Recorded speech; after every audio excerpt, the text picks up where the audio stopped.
If you're not at a good save point, then say so. No, I've actually just had it minimized for the last half hour. I'm Oh, not okay, actually okay. playing these. It's all good. All good. All right. So where were you guys? So let's see. You went into the room. You found Withers, right? That's his name, if I remember correctly. And had a nice chat with him. Left the room. Went back in. He was gone, along with his little handsy friends, right? That was around, right? Yep. He had those cousin it things that were all around. And you went through the room. At this point, I forget what you found, but I can look it up if you need to. And you started to go outside, or at least Steve did, right? So Icarus did. Yeah. And there is a dwarf. What do they officially call him? Tomb dwarf. That's what they call him here. Tomb dwarf. Okay. Who is standing in front of the door. And Okay.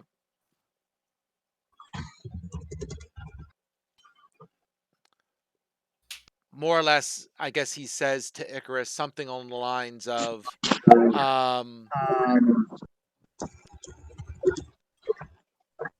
my master wishes you to go back into the tomb and leave this area. Leaves it at that.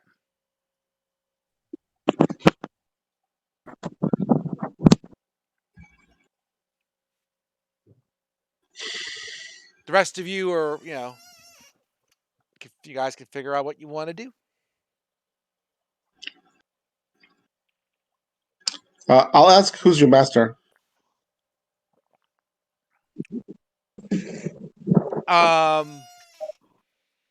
He basically says,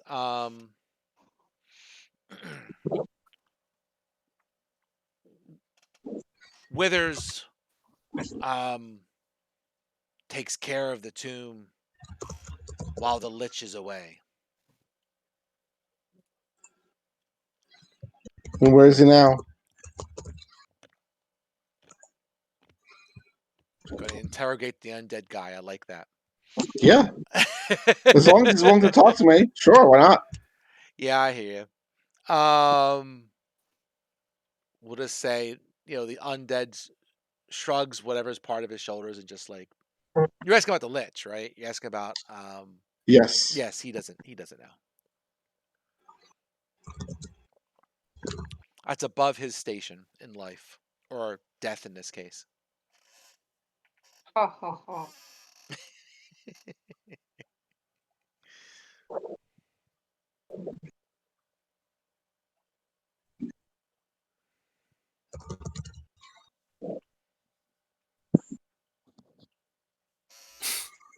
Is anyone else of our group coming out into the hallway? Yeah, everyone's still in the room. Icarus is just having a conversation by himself. What's everyone else doing?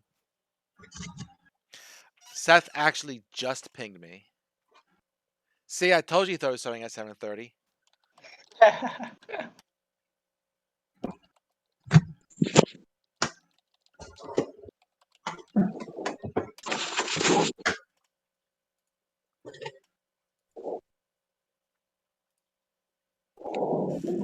If there's one thing that I've learned from my short time teaching at college classes, is that no matter how many times you repeat yourself, there will still be people who don't get the message.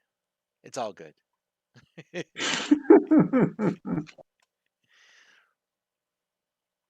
It's funny. I laugh, but my wife says the same thing to me. There you go. It's all good. He'll be here in a second. Number of times she's wanted to murder me, about how I load the dishwasher incorrectly. Wow, a and you non listen. I've tried that for years. It still doesn't work. No, it's taken years, and now it's finally starting to register. I don't bother because the next appliance I'm going to replace is the dishwasher. So why should I learn? There'll be new rules. I'm never Well, replacing what you're looking for is a general pecking order of how to load properly, and that carries over across dishwashers. I see. Look, it's taken years for me to even get to the basic level of comprehension. I'm like, look, there's dishes in there. Who gives a crap? She's like, no, it's inefficient. It's awful. We run the dishwasher more and waste water. What are you doing? Like, oh, okay. That happens. Y'all can discuss what y'all want to do. I mean, Seth I'm will be kind of here waiting any for everyone second. else to do something. Although my inclination is just to roll initiative. If you want to just kill the dwarf, I mean, you can. He's just kind of just hanging. Anyone have any thoughts on this? Did we lose Paul? He's here too. I'm here. It's Okay. just we're not doing anything. So I mean, you're all like just standing in the room, right? Everyone's out of practice. It's like they're all out of shape. They're all out of D&D shape. What do we do? Oh, we got to attack them? is that what we're supposed to do? I don't know. I don't know. So, okay, I'll ask the dwarf, what are you going to do if we don't leave?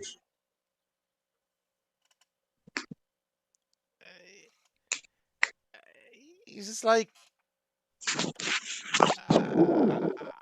I guess my master will deal with you. Oh, I'll kill him. All right, we're going to roll initiative. Okay. Sure. All right. Click on your character and hit the good old initiative button.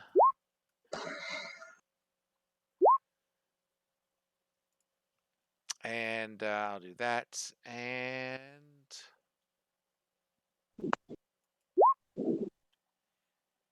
ooh, an 8. So he sees you all starting to get all threatening, and here we are.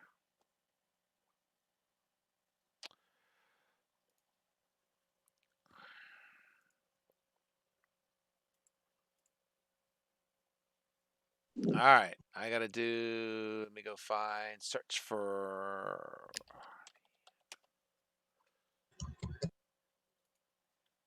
And I'll grab him too. Why not?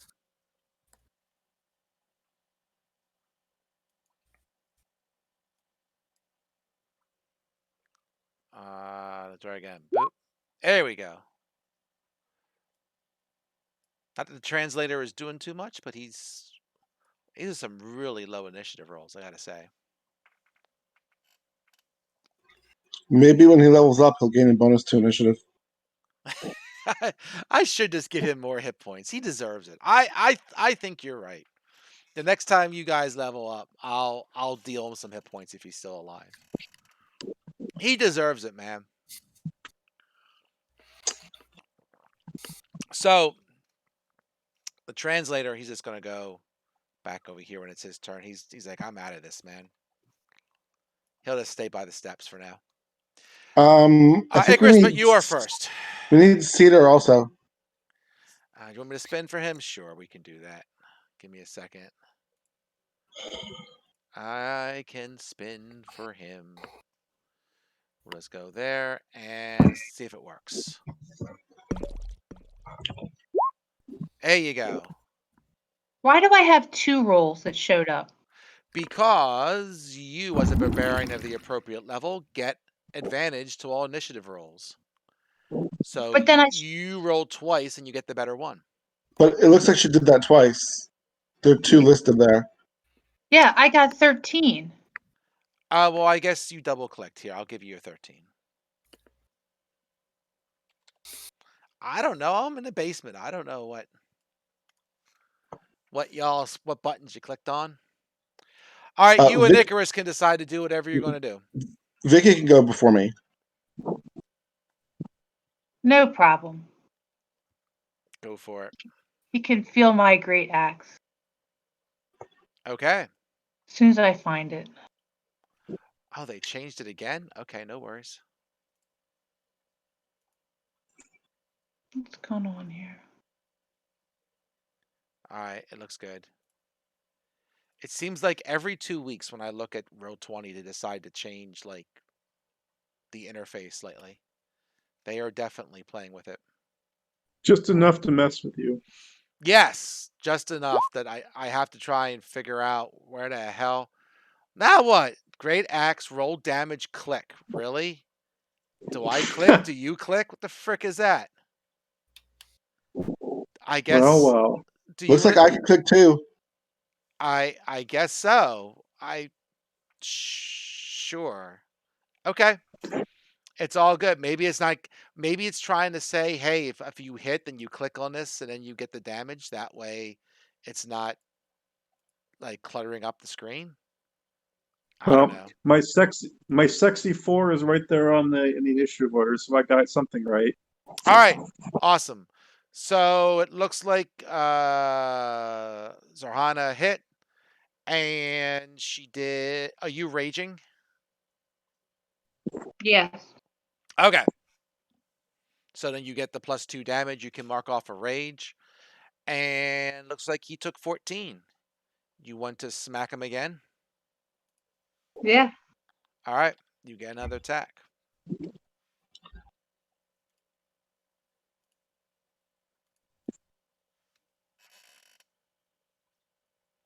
And there's other mystery I got to figure out is like when I play this game, the little icons I've created like are small, but when I play in Curse of Strahd, they're ridiculously big.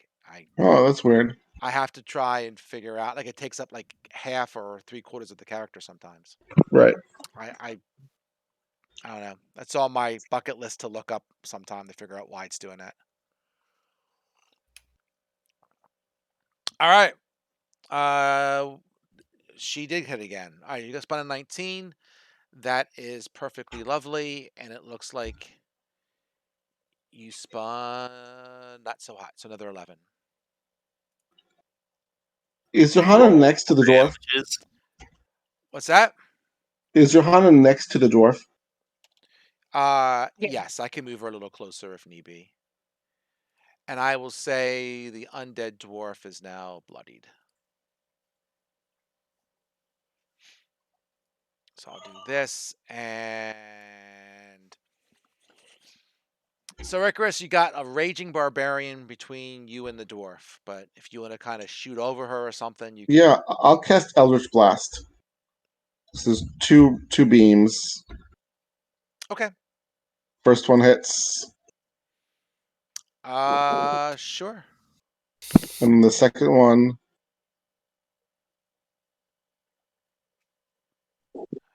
Sure.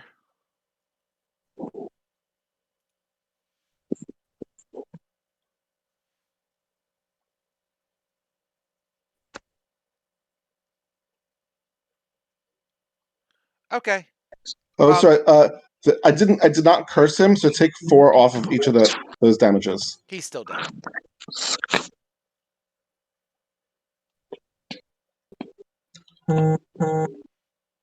Hey, sorry about that. I got caught up. All good. Hi, Seth. Is it a wild Seth? Trying to join. It is a wild Seth, a wild talking Seth. I still have some movement left, Paul. Okay. So I'm going to go up here. Is this a door? It is a door. Is it? What kind of action is it to open the door?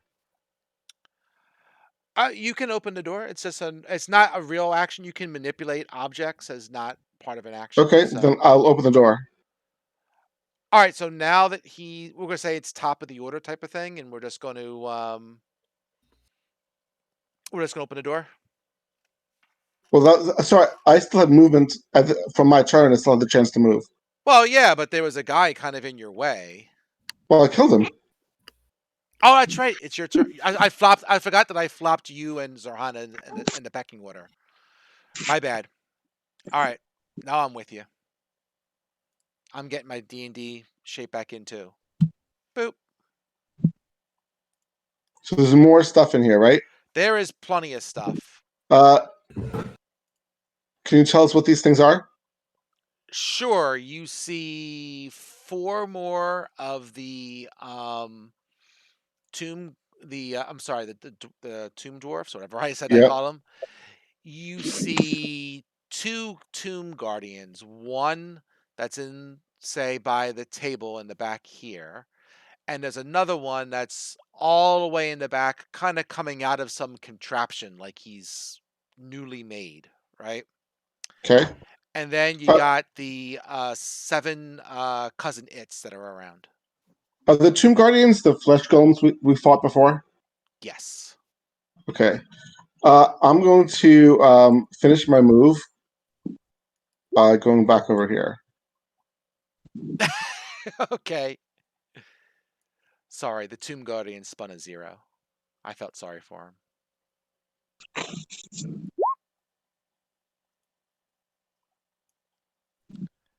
And then we get the cousin its. They're called whites. They're not. They just have the same statistics as him. Oh. So where are we? Oh, we're in what's his name's office. But Yeah. What's going on? We're fighting. Cool. You're not so All much right. in the office as you are. I'm in the office. You're in the office. They started to go towards the north. Okay. So they went east, and into that passage to the north. You and Paul are still hanging out in the room. Cool. I'm getting an echo. Yeah, I'm not sure who it is yet. It's possible that somebody Greg. did not mute the Roll20 site. They might be transmitting from both Roll20 and Discord. Yeah, I do see next to Seth that little talking box thing, which kind of makes me feel that might be what it is. No, I have myself muted and camera off on Roll20. Well, I don't hear it now, so that's a positive. Did you hear me before through Roll20? I don't know because I didn't see who it was. I guess last week I did not. So, Okay. or 3 weeks ago I did not. All right. And I put Withers in the initiative order as well, but he's around somewhere. Okay. So Icarus opens the door, and then did you move back again? Is that the deal? I did. Gotcha. That way other people will have will be able to see into the room without me getting into their way. Okay. So let's see. So got it. So Vicky's or Sahana, where you going, Sahana? You moving around? Still by the door. Okay. We're still in initiative. We are in initiative. So it's the tomb dwarf's turn. So one of the tomb dwarfs will just kind of roll up a bit towards Sirhana and take a shot here. So let me kind of go around. I got way too many things open. And someone, I'm getting that echo again. I think it's Greg. I think it is Greg too. What? Greg, can you make sure you have Roll20 muted? I will. All right, cool. I don't think it's a Roll20 thing because I don't know. I don't know either. All right, so it wields a battle axe. All right, so let's just start with this. So we'll just go with let's see. Okay. So we'll do some battle axe attacks. So 1. Up, that's life drain. Sorry, wrong one. It's going to use its. Just going to attack straight out. What's your armor class these days?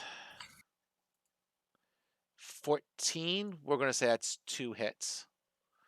For what it's worth, Paul, I could see all of the GM rolls. That's fine. I think I don't have a. Okay. I mean, you guys usually figure it out pretty quick anyway. Battle axe. What is a battle axe these days? Is that what you have, Vic? Battle axe? No, she's a great axe. Yeah. Great axe. Oh, how dare I demean your axe? Battle axe is a D10. All right. So it looks like it's 2 hits. So let's see if I can do the math for you, Vic. All right. We'll tell you. You end up taking 3 points of damage because you're raging. So I divided the work by 2 for you. So there's no Okay. bonus to the D10? No. Doesn't look that way. Let me Okay. see. I'll double check. It doesn't really say. That's a pain in the butt. You know what? I will give it a bonus. I'll say it's the same bonus as he gets here, which looks to be +2. So I'll say it does 2 more damage. It does 5. Steve, whose side are you on?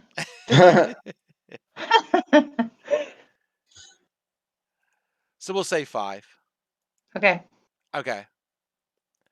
No, it's all good. I mean, I literally have like 10 windows open right now. And then let's see here. Ooh, an arrow. Yeah, I'm trying to see who can hit what. Well, these two can certainly shoot at Zorhana, being the tank that she is. And, one will try and shoot at Xanthros. Why not? Are these Don't worry, you've got secondary more, tank coming in soon. these are more Yeah, tomb casual dwarves? shoot the fire. There's 3 dwarves. Sorry, I said there are more tomb dwarves. Oh, tomb dwarfs. Yes, more tomb dwarfs. Sorry. It's made more complicated as they have different weapons. So let's see. They use. All right, while they're using, I'm going to use as well, but I'm going to use the bathroom. Go ahead, no problem. A light crossbow. Sure, why not? Let's see if they hit first. Let's see. So we'll say 4 against Zorhana. So 1, 2, 3, 4. So 1 hit.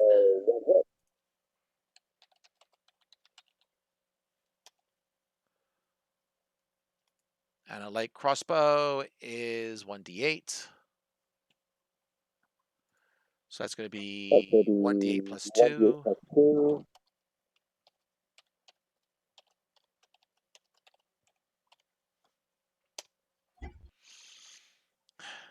Zorhana takes 2 points of damage. Okay. And then let's go for Xanthros. I'm getting that echo again. And I missed by 1 twice. Booyah. Booyah. Yeah, it's definitely you, Greg. Whenever I talk, I see your icon light up like a split second later. So you got like a speaker or something that your microphone's picking up. I would like to not echo. I believe I have the sound turned off on Roll20. I double check. You can, if it's open in a browser, you can just select the tab and mute it. Okay. All right. Well, and actually, yeah, it's still happening.